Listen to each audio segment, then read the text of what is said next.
Yo, what's going on, everybody? It's your boy Super GX in the building, and you know how we feeling. Back with another video. I know it's been a long time. I haven't really been playing the game a lot.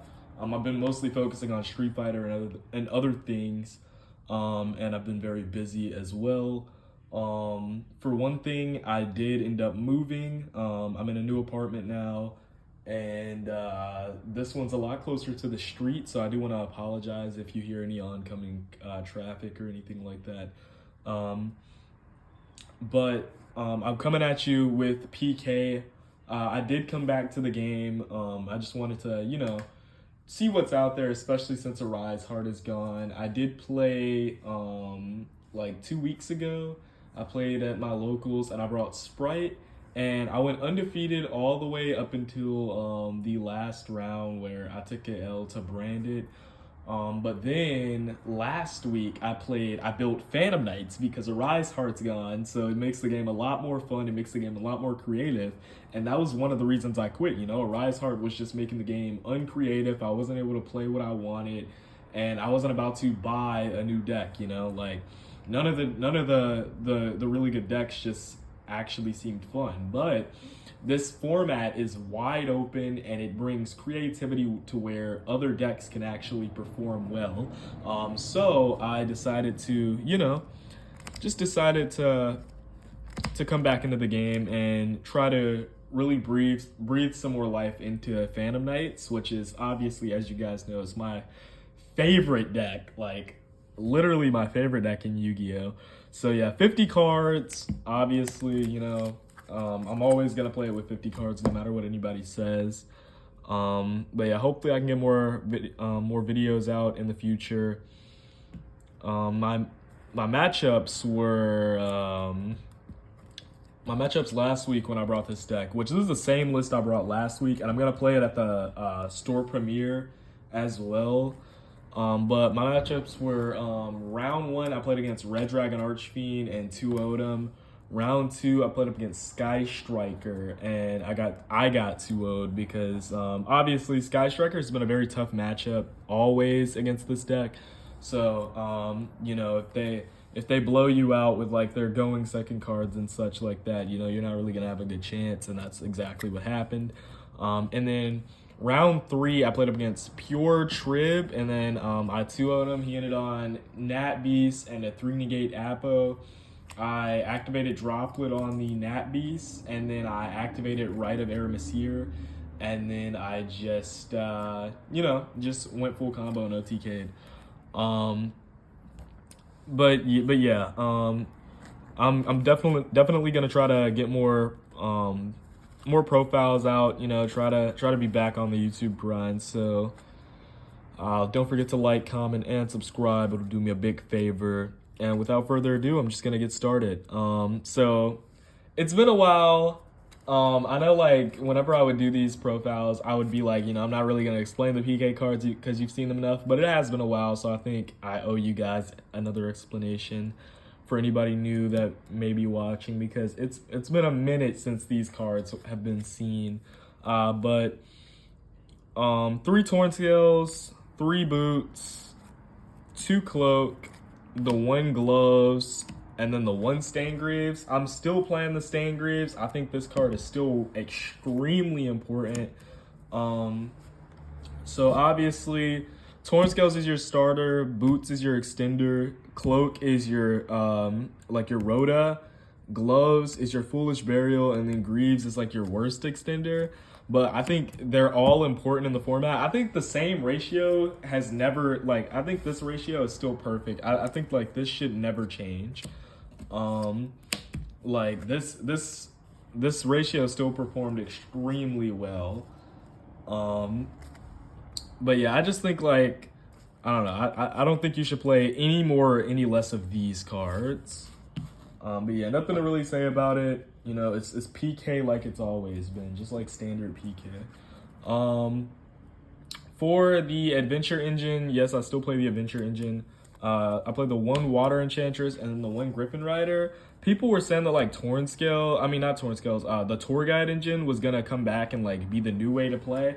I kind of disagree. I think you still need to play these cards because in this format, thanks to Unchained being the best deck, I think that Nib is still really good, so you want to have a way to beat Nib, and this is definitely the way to do that, is the Adventure Engine. And it's just, you know, it gives you another good access to a level 3 extender. So just extremely good on that front as well. And then of course, I still play the Punk Engine. I play the one Zeamin, the one Foxy Tune, and then the one Deer Note. This engine's insane. Literally one E-Telly can be like full combo by itself, which is why you really don't need the tour guide cards, because E-Telly, like if you play the Punk cards in your deck, it literally makes E-Telly tour guide essentially that can work with the Adventure Engine itself. So just really cool cards. You do relinquish a lot of your hand playing this engine, especially with the combo. But at the end of the day, that doesn't really matter because, I mean, you're always searching cards and like discarding anyways. So you're gonna usually have a hand in the combo to begin with. But yeah, this engine's insane. Like I don't think I'll ever stop playing it. Anybody who says that the Punk engine's not good in this deck just doesn't really know what they're talking about. And then for the extenders, I play the one Wielder, the one Tracker, the two Junk Forward, the one Jackalope, and the one Tsuchinoko. So these are just like the standard extenders that I always play. I think like in my last couple of profiles, I had also switched to two Junk Forward just because like it's a really good extender. Also, I'm still playing Assault. I don't think I'm ever gonna stop playing Assault in this deck. Assault just makes the combo really good. Like you kind of just make Assault in every variation of the combo for this variation. Like Junk Forward is just crazy because in most instances, if you draw like Renaud, which I'll also play, if you draw like Renaud and then Junk Forward, or if you draw like Junk Forward and Shea Brigadine, you could just make a Soul Day and still go full combo. So I think that's really good. I still play the Dangers because they're dark. I think like they're just kind of standard because they give you more draw power as well. And then the Psychics will always be good with E-Telly because with the Jam Dragon Drive can just search any one of these guys out as well. So just generally great cards to play. And then for the one-ofs, kind of like the important one-of combo pieces that you're going to see in every ounce of the combo, it's like the one Edgem Sabers, one Plague Spreader Zombie, one Vampire Retainer, and then the one Renaud. So you guys probably have a lot of questions, and basically you use the Vampire Retainer in the combo in order to, you actually use the Plague Spreader and the Retainer in the combo to actually just be able to facilitate an Omni Negate. So it's like your board is actually crazy. A lot of the times I end on a Griffin Negate, I end on a Vampire Domination that the Retainer searches, and I end on a Dark Requiem, which is a three monster negate. Not once per turn, not once per chain. So it's like these cards just really help facilitate that, and it's only three bricks at the end of the day. So that's literally how much you were playing. You were playing more bricks when you were playing like the Scythe and DPE package. So you're getting a lot more value out of this engine. So yeah, I just I wanted a way to facilitate a really strong board if I was gonna play this deck. And at least make it similar to how strong it was when Verte was legal, when you were able to Scythe lock, stuff like that. So yeah, this is the engine, and I'll get into how all that works with like ending on the Retainer and everything like that. I'll get into how that works later. But for the going second / defensive cards, I'm playing 3 Ash, 3 Nib, and then 3 Droplet. So happy that Droplet is back in the format. Like, I just want to say screw Arise Heart. Like, not being able to play this card felt so whack. But being able to play this card and my favorite deck, like, it's like Christmas for me. Like, holy shit. This card came in clutch Sunday too. Just being able to just like sing cards from the field to the hand and just negate, so much better than so much better than cards like Dark Ruler. Like, God, I love Droplet. It's so good into other decks as well. But like it's just really good into this deck. Like you discard any one of your PK names, discard any one of your like you send any one of your your graveyard effects or your dangers, anything that you want to send, you just send it, and then you just negate any of your opponent's cards. Like almost anything you send in this deck, you profit off of. Like, you could send your Plague Spreader, you could send your Edge of Sabers, you could send like your Water Enchantress, any of your Phantom Knight names. Like, Droplet is just so good with this deck. I'm playing 2 Nib because it's really good against Unchained, even if they have a way to play around it. If they have that awkward hand where they're comboing and you nib them and they can't play through it, that's still very much a possibility. And then 3 Ash is just really standard. You have Branded Chimera, you have Bestial Branded, decks like that still lingering around. You still have Labyrinth. So you want to just have Ash very handy in those types of situations. Stuff like that. And then obviously there aren't really a lot of defensive cards because you want to max out on the rest of your adventure engine, which is the 3 Right, the 1 Fateful, and the 1 Dracoback. In my opinion, this serves as just like Right serves as just 3 more going second / defensive cards alongside Water Enchantress, making it 6. Because you grab Dracoback, and Dracoback is just so underrated as a going second card because you get a free bounce. Like, it's literally just a free tool going second. It's really crazy. So yeah, that's to end off the adventure engine. And then I play 3 E-Telly for the Punk package. This card's just so insane. It allows for the Punk engine. I don't know why this card is like why this card's still at 3. Like, it's just nutty. And then I also played like the Living Fossil and then the DDR. So these are I have these for the Assault line. Like, you can send either one of these depending on the combo in order to summon Renaud, and then Renaud can grab back either one of these.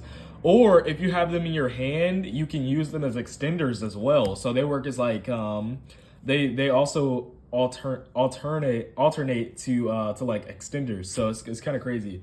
What I'll do sometimes is I will, instead of grabbing the Dracoback off of the Rite of Erebusir, I will keep it in deck. That way I can send 3 to summon out like Torn Scales if I need like an extra combo piece. So really good potential there. Like, I just love these cards all around. Like, people say like if you're playing like the Assault line, oh, you're playing just more bricks because you're playing equipped spells. But the thing is these equipped spells actually just count as extenders themselves. So I don't think they're bricks at all. And then the 2 1-up spells, just like the Rhoda and then the Rank Up Magic Force. The Rank Up Magic Force is integral to the combo to make Requiem. Like, I think like people who are going to start playing this deck should play the Requiem package because it's literally a better Apo in my opinion. And then Rhoda has always just been Rhoda. Like, you just search any level 4 lore type, warrior type, broken, With Tyr coming back into the format, I used to think that Rhoda could come back to 3. Definitely cannot. And then the traps, the 2 Fogblade, the 1 Shade Brigandine, and then the 1 Vampire Domination. So I decided to play 2 Fogblade instead of 3. I think like in this variation, like you only really need 2 to begin with. So that's why I chose not to play 3.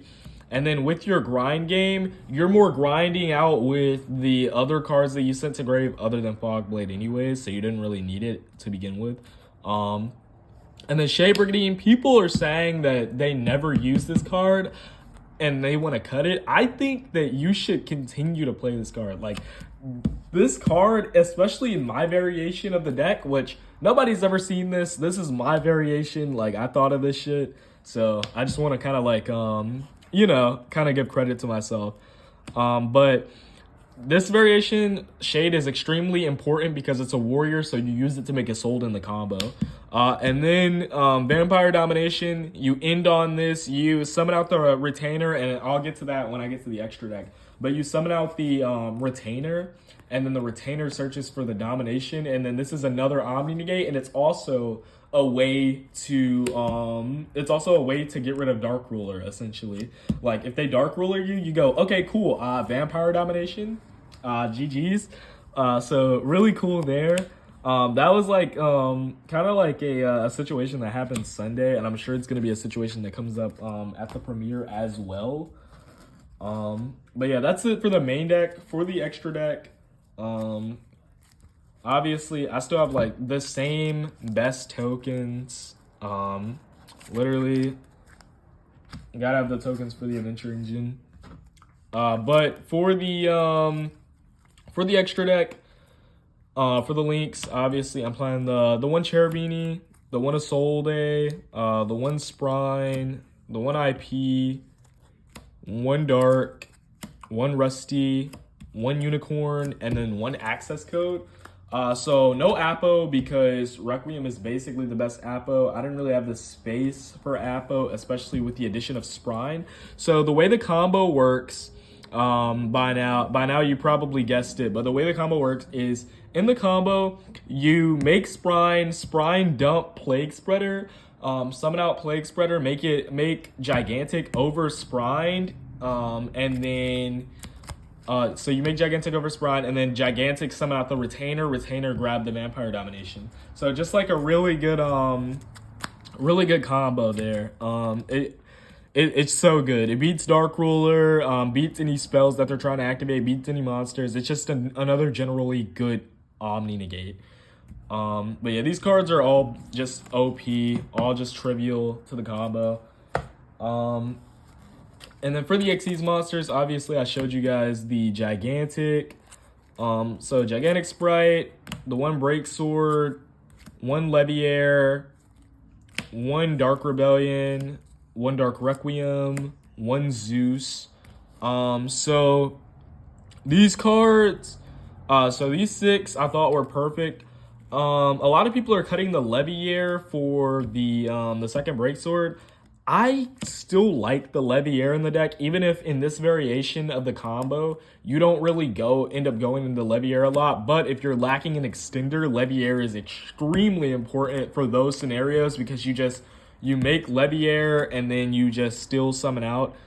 I'm okay with one Break Sword, like, because if push comes to shove, you can just summon it out with Fog Blade, and then instead of using its pop effect because you'll have no materials from it, you just summon it in Rusty Zone and Rusty does the pop for you. So push comes to shove, that's a really good idea. Zeus is really good. Zeus is still crazy in this deck because obviously, as you guys seen, I don't play like a ton of defensive cards because I wanted the deck to be more focused on comboing and being efficient. So Zeus just acts as a really good accessible going second card that I can use from my extra deck. And then these cards are crazy. You've seen them enough.